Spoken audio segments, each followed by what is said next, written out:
तो नमस्कार।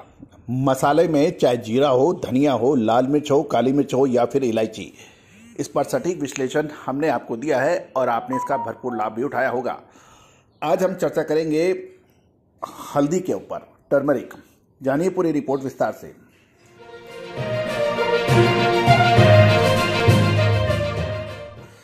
दोस्तों, हल्दी ने जितना परेशान कारोबारी और किसानों को पिछले कुछ सालों में किया है, संभवतः मसाले में किसी दूसरी कमोडिटी ने नहीं किया होगा। पिछले लगभग 8 से 10 सालों में हल्दी के कारोबारियों को भारी नुकसान लगा है।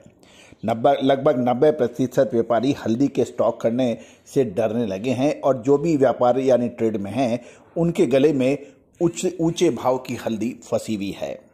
इससे हल्दी पर हाथ लगाते काफ़ी लोग परेशानियां उठा रहे हैं।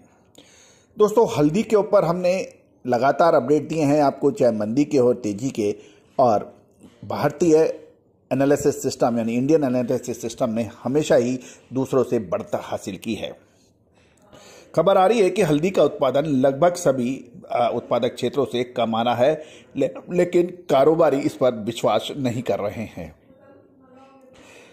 दोस्तों, हल्दी की बिजाई दिन प्रतिदिन जो घटती जा रही है, इसमें इरोड, वारंगल, कडप्पा, दुग्गिराला, निजामाबाद, सांगली, इदुक्की सहित सभी दक्षिण भारत के उत्पादक क्षेत्रों में बिजाई के कमी के समाचार हैं।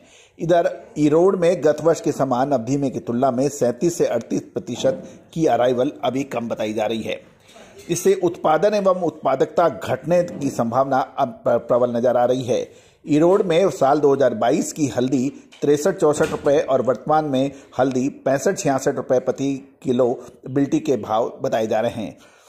इस पर कम से कम 12 से 13 रुपये प्रति किलो का अतिरिक्त खर्चा भी बैठता है। इस तरह से नई हल्दी का पड़ता महंगा लग रहा है। अब 2 से 3 गाड़ी नई हल्दी उतरने की खबर थी और जहां 75 से 76 रुपये प्रति किलो हल्दी बताई जा रही है। वर्ष 2022 में हल्दी 72 से 73 रुपये प्रति किलो बिकने की खबर थी। बाजार में जो 1 से 2 रुपए की बढ़त बता रहे हैं, लेकिन कारोबारियों को स्टॉक करने के लिए हल्दी खरीदने की अभी हिम्मत शेष नहीं है। गौरतलब है कि अंतर्राष्ट्रीय बाजारों में भी हल्दी के भाव बिल्कुल एट पार आ चुके हैं। दूसरी ओर घरेलू खपत में हल्दी की खपत बढ़ी है, लेकिन पुरानी हल्दी अभी तक कई वर्षों की पड़ी होने से उत्पादन कम का प्रभाव भी नहीं देखने को मिल रहा है। जिसने कारोबारी में खरीद लिया वो वहीं पे दलदल में फंस रहा है। इसलिए स्टॉक की जो मेंटेलिटी है, उस पर भी फर्क आ रहा है। कारोबारियों का अनुमान था कि 60 से 65 लाख बोरी हल्दी का उत्पादन होगा और पुरानी हल्दी भी इस बार काफ़ी कंज्यूम हो गई है, जिससे ज़्यादा घटने की गुंजाइश नहीं है। इस बार हल्दी पहले के सारे घाटे पूरे कर सकते है ऐसा अनुमान लगाया जा रहा है। दोस्तों, हल्दी के जहाँ तक भाव नज़र आ रहे हैं कि दिल्ली के अंदर हल्दी जो सिंगल पॉलिश है वो 7,300 रुपये के भाव बताए जा रहे हैं। मिनी सेलम 8,300 और सुपर सेलम 11,500 रुपये के भाव दिल्ली हल्दी के भाव हैं।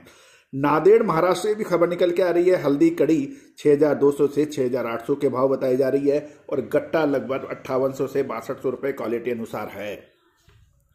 हल्दी के अंदर एक बड़ा प्रश्न हमेशा लगता है, क्या हल्दी को इस भावों पे खरीदना चाहिए, या फिर हल्दी के अंदर पुराना स्टॉक कितना है कि व्यापारी परेशान हो चुके हैं और वो किसी भी कीमत पे अब हल्दी से पीछा छुड़ाने में आमादा हो सकते हैं। अगले लगभग 20 से 25 दिन या मार्च का महीना ये डिसाइडिंग फैक्टर होगा। दोस्तों, याद करिए, हमने जीरे के ऊपर सबसे पहले आपको 1 साल पहले कहा था कि जीरे में तेजी बनेगी। शानदार तेजी बनी। जीरे ने लगातार अपडेट दिया, हमने दिया, और जब जीरा उच्चतम स्तर पर था, लगभग 35,000 से ऊपर के भाव चल रहे थे, जब लोग 40,000 और 42,000 के भाव बोल रहे थे, उस वक्त हमने कहा था कि जीरे में सांप सीढ़ी का खेल हुआ और ऐसा खेल हुआ कि लोगों को मुसीबत में डाल दिया। दोस्तों, जीरा, धनिया, लाल मिर्च के अंदर हमने लगातार कमजोरी की बात कही, शानदार कमजोरी दर्ज हुई। उसके बाद बाउंस बैक का भी आपको अग्रिम अनुमान दिया, शानदार बाउंस बैक होता देखा जा रहा है। साथ साथ हरी इलायची में भी पिछले कई वर्षों से लोग परेशान थे। हमने समय से आपको निचले स्तर पर हरी इलायची की तेजी की बात की और इलायची ने शानदार मोमेंट भी दिए। तो दोस्तों, घटना घटने के बाद विश्लेषण का कोई फायदा नहीं है। घटना घटने से पहले विश्लेषण हो तो ही फायदा है। एग्रो कमोडिटीज हो या स्टॉक मार्केट, याद कीजिए हमने आपको अडानी ग्रुप ऑफ इंडस्ट्रीज के स्टॉक्स में बाउंस बैक की अग्रिम विश्लेषण दिया था, चेक कर लीजिए। और शानदार तेजी बनी। जो अडानी एंटरप्राइजेज 1050 रुपए के आसपास चल रहा था, आज 1700 रुपए का भाव है मुश्किल से 10 दिन में। तो दोस्तों ये जीत हमारी और आपकी नहीं है, ये जीत है हमारे पौराणिक सिस्टम की, इंडियन सिस्टम ऑफ एनालिसिस, जिसे हम फाइनेंशियल एस्ट्रोलॉजी के नाम से जानते हैं।